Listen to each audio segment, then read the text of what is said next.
So I did not expect to be gone for this long. I've been gone for almost 2 months at this point, but if you saw my community posts and you would know that I did upgrade my entire setup. So if you want to know the specs, they'll be on the screen, and if you want to know any specific part, I'll let you know in the comments.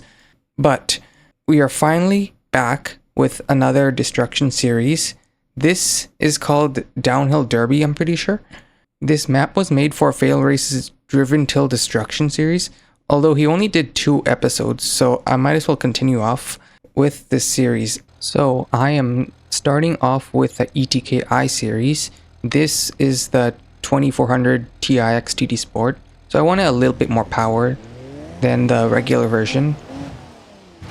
And I will explain the rules as we go, but you should all mostly know how this works by now. I have to drive the vehicle as hard as I can around a destructive circuit to see how far it will last.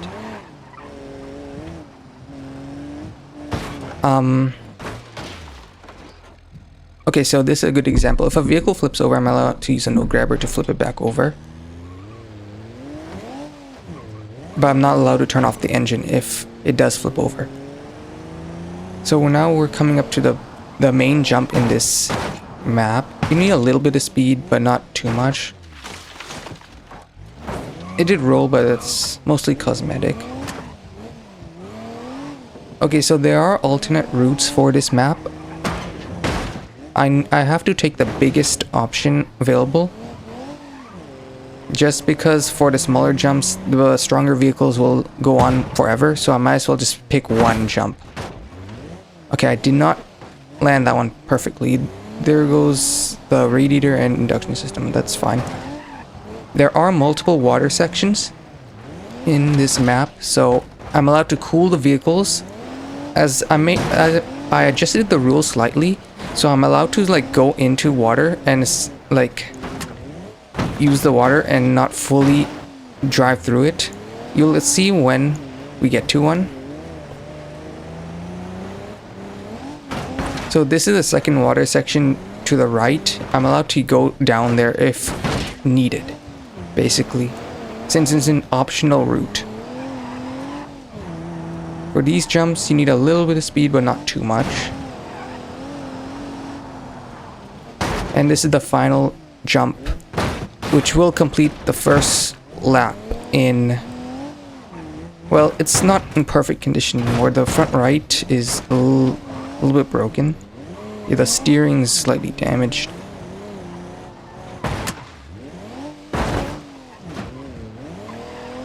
But we'll see how far this will go. Okay, so the next water section is right there to the right. I'm allowed to go in there depending when I need it.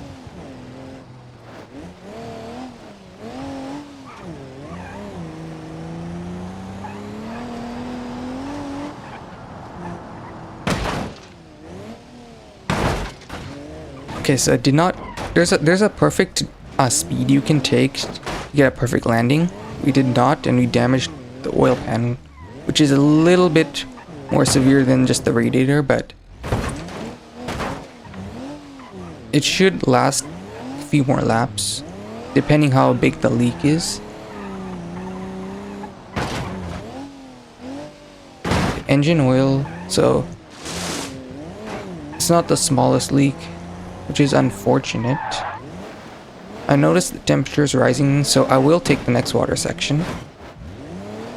The steering is struggling very much. That wheel is not fully turning to the left. It can turn right, but it's not left.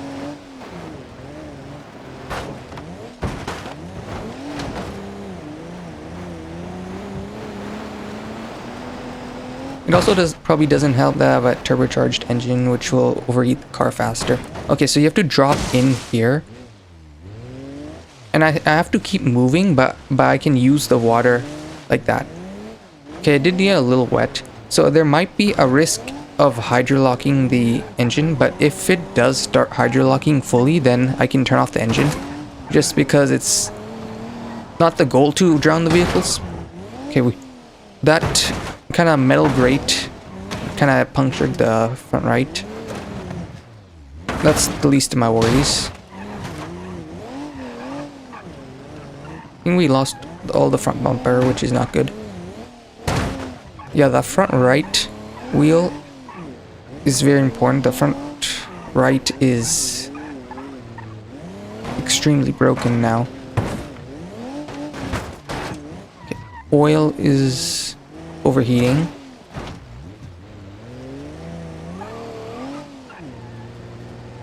Turbocharger overheating. Okay, so now it's starting to die.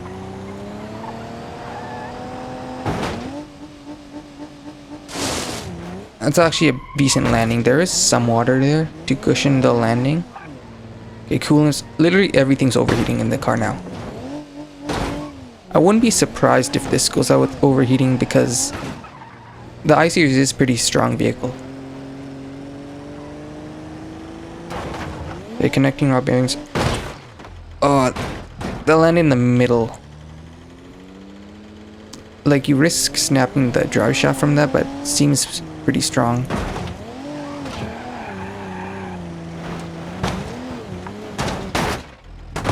Oh, okay, so front drive shaft's gone.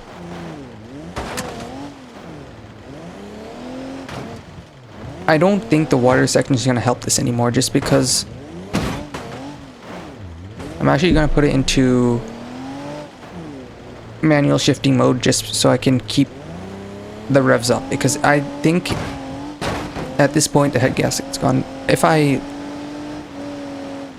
let go of the throttle too much, then the engine will just give up, so I have to keep the RPMs higher. Oh, it's not gonna make this jump very well.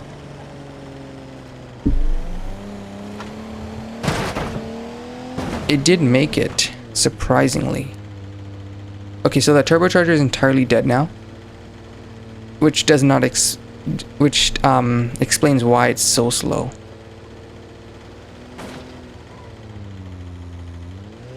Okay, so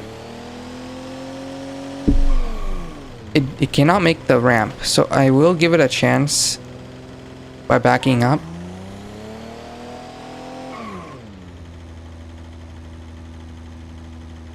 Yeah, I think the engine's dead.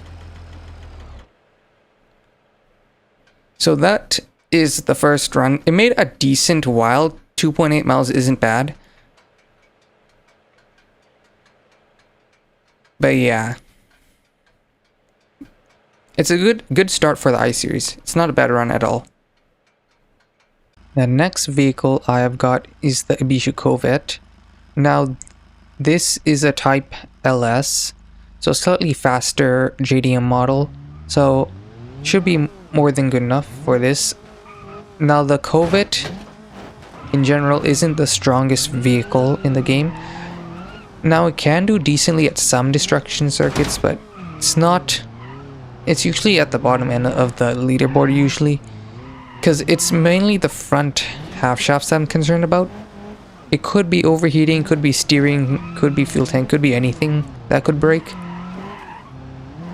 But that's the fun with this. You never know what could go wrong. Okay. That's actually not too bad how it landed, because it did not break anything significant.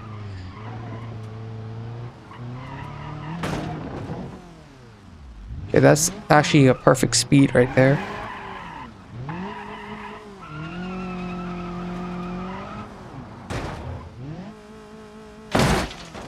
Okay, so not quite as fast. If you don't go the right speed, you like land in the middle of the chassis, which kind of like bends the bottom, which is not ideal. And so far, nothing significant's broken.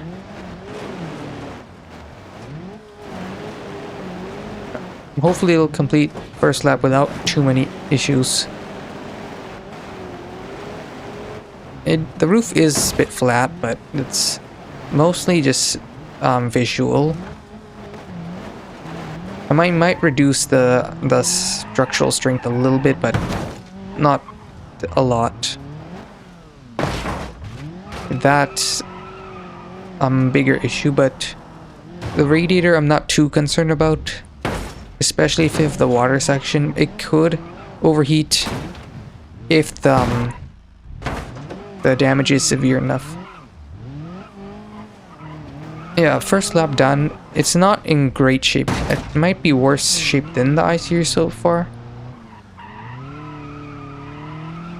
That's mainly just looks so far.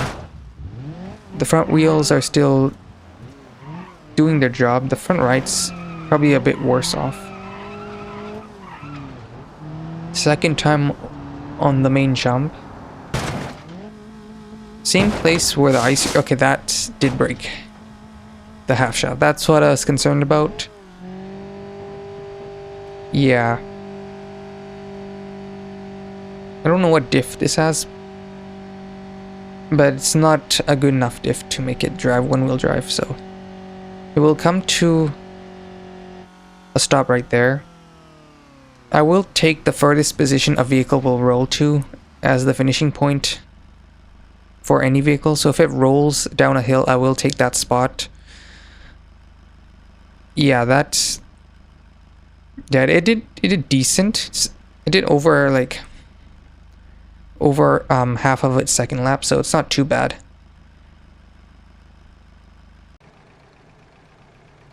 The final vehicle for this first episode, I've got the Hirochi Sunburst. This is a comfort wagon model, so, and it's all-wheel drive. So I'm interested to know how this model will do with the more stock suspension. Okay, it's not a great start. I did more damage than I expected for just a tiny roll, but okay. Yeah, the Sunburst is very strong, like probably unrealistically strong, but I'm not complaining about this, challenge. Better for this. I don't know how this specific model will do. I never drove this model around a track before, so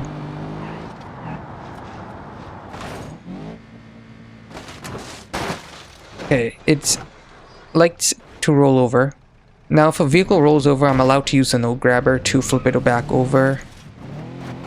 If any damage done to the engine from the oil starvation is like its punishment. That's the same rule I used from FailRace's version, as it's pretty fair. Ow, that's not great though. Front left is kind of wobbling. Same with the front right. It's not great.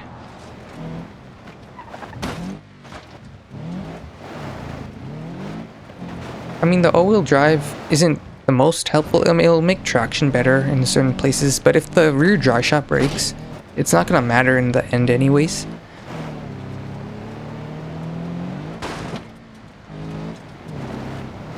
Made an interesting shape of the roof. Just something.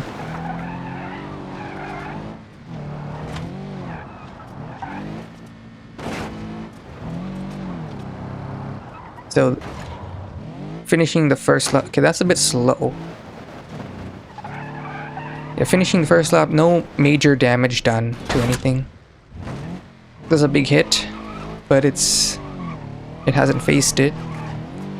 Yeah, the radiator and oil pan is unbelievably strong in the Sunburst. I mean, the Sunburst has always been a pretty strong vehicle, but I swear it's gotten stronger after its remaster. Just kind of funny.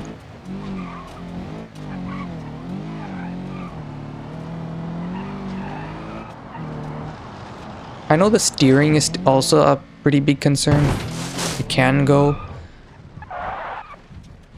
Its steering and drive shafts is mainly the concern.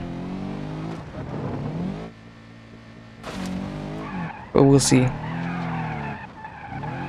I mean, it could be something unexpected that you don't expect to happen. Ow, that's broken the rear hatch basically. It doesn't look great, but honestly, it's not that bad. It drives better than the I-Series has.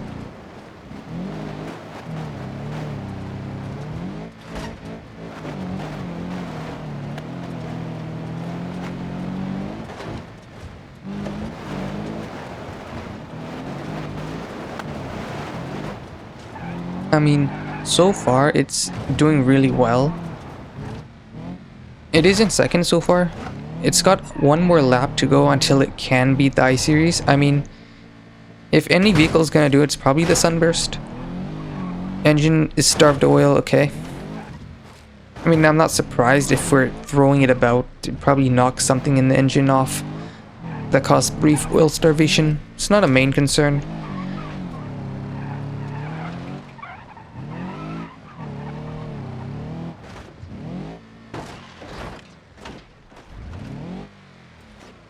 That's the laziest roll.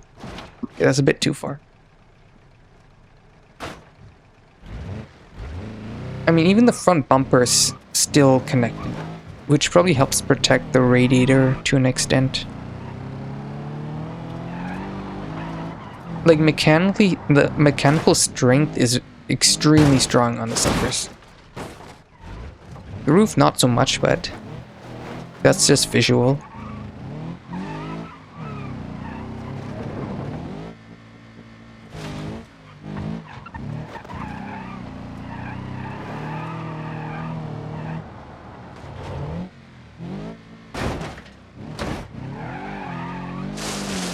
Ow. Okay. I mean, I don't know what to say because, like, it's just continuing on. Like, nothing's really phasing it so far. I mean, eventually it's gonna die. Slowly, very slowly. The fact that nothing's broken, you know, according to the game is pretty impressive. Like, even the stronger vehicles will struggle at this point.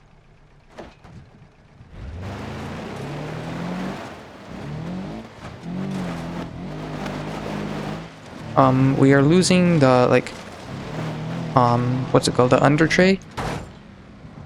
I mean, I don't really care because the oil pan is also extremely strong.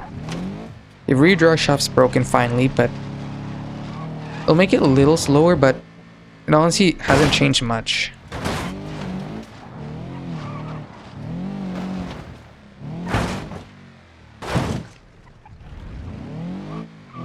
Like, those are big hits. I noticed the temperature is rising. I mean, I could take the water section because I know I'm pushing the vehicle very hard. I guess the base model doesn't have a good radiator, so I will take this water section. Okay, front wheel drive is not great anymore. I mean, this model is not designed to be front wheel drive anymore, just because the rear draw shaft broke.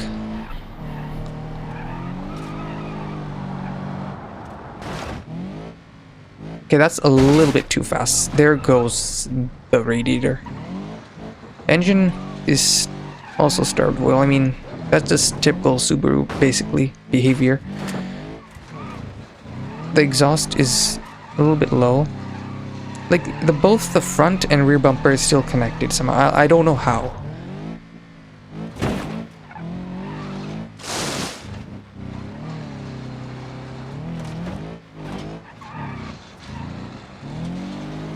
Yeah, the exhaust is dragging.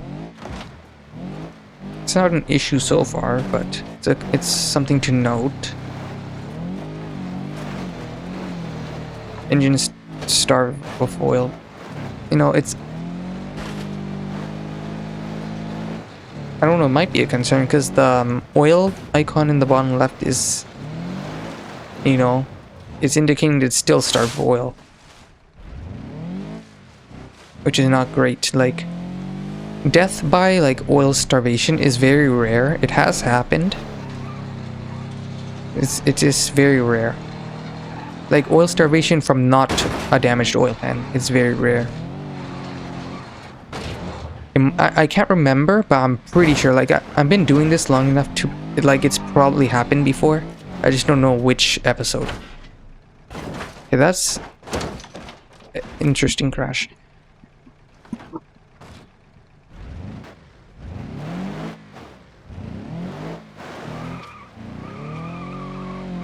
Still going. I think it's 5th lap. Not too sure. like this will take the lead. Like it will set a good benchmark for future vehicles.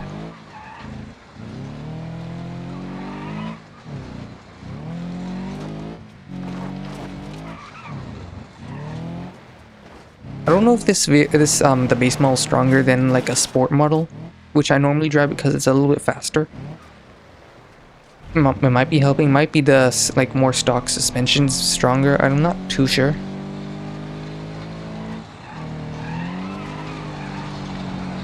Besides the oil issues and the radiator, there's nothing much else. I mean, it's obviously now it's front wheel drive, which is not great.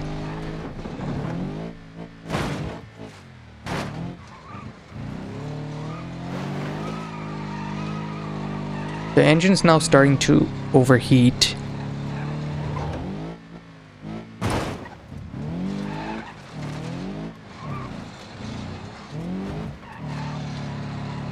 I actually want to get to the water section right away because I know the head gasket in this can explode very easily after the coolant goes. You know, which is very typical Subaru behavior, but exhaust damage, that's fine. If not anything, it might make the car faster.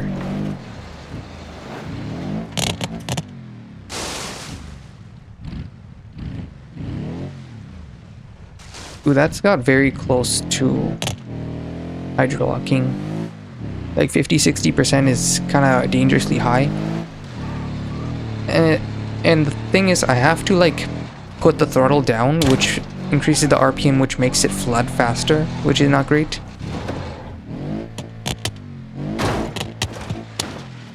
Ow, okay. It's not in great shape anymore, but the fact that it's still going. You know, this reminds me of what's it called? FailRace's Driven Tilt Destruction. I don't know which. I think it's the Enduro series, where the Miramar kept going forever. This kind of reminds me of that. Like, it's not dying. I know it eventually will. But the fact, and it's a normal everyday vehicle, you know? Like, it's really reminding me, the Sunburst is reminding me of the Miramar, which went on forever on the first episode. You know, I pick like 3 like base kind of mid-tier cars on the first episode just to get a baseline of how well it'll do.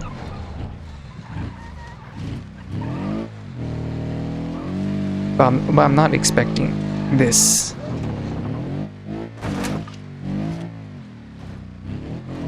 I remember I took this Sunburst around the proving grounds, the remastered version, and it did it did a lap or two better than the pre-remastered version. Like, it's starting to get to a stage where it might be like at the top of the leaderboard for a while. The front left is a little bit. We have some steering issues now. It's like pulling to the right.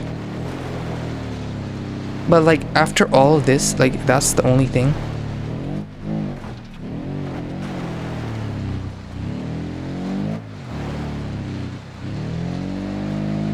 I noticed the engine is orange. Okay, that's from the flooding, so it's okay, never mind.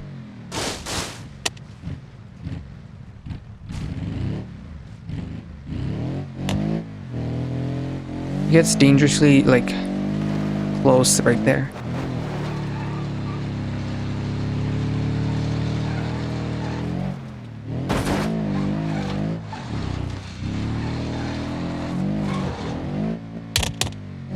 I mean, that's another lap.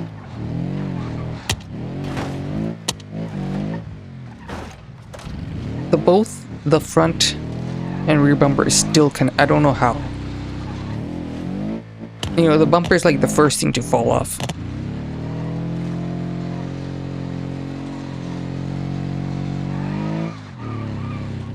You know, it's getting to a stage where I have to take every single water section just so the car doesn't overheat.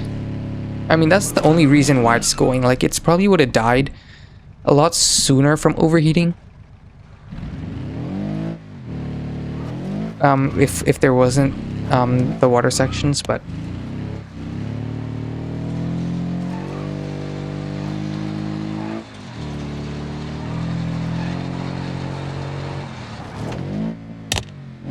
that's a little fast, but like it's not doing too much. At this point we're bending the roof back to how it was because we haven't rolled in a while and the roof line is kind of okay. Well, we rolled there, but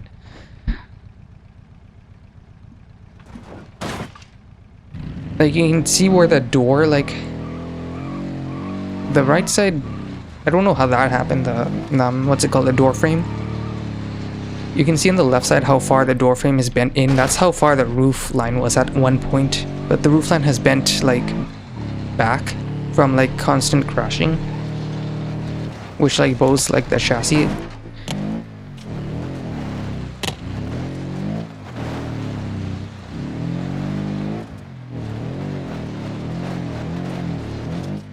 Out. We caught something in the back. That might be the exhaust. Yeah, it's the exhaust. I mean, it's not exactly... It might be interfering. I might just remove it. So if debris gets stuck like this, I'm allowed to remove it. It does take a lot of strength if it's like a part like that, because you want to use a lot of force, otherwise you will damage the car. I might as well take the water section. I know how easy it is to overheat the Sunburst after the coolant goes.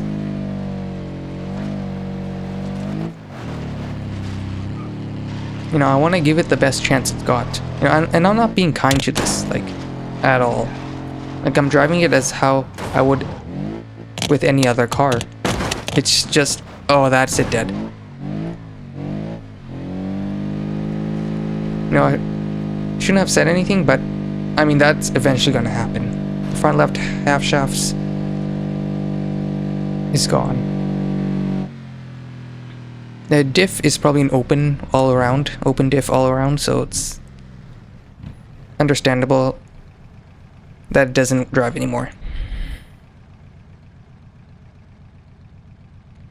You know, that's very impressive. That's one of the more impressive runs. Like that's on the very first episode as well. Like, this is gonna take a while to beat.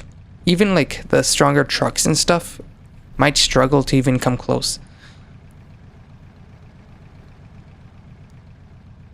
Yeah, so 7.9 miles is a very good start to the series.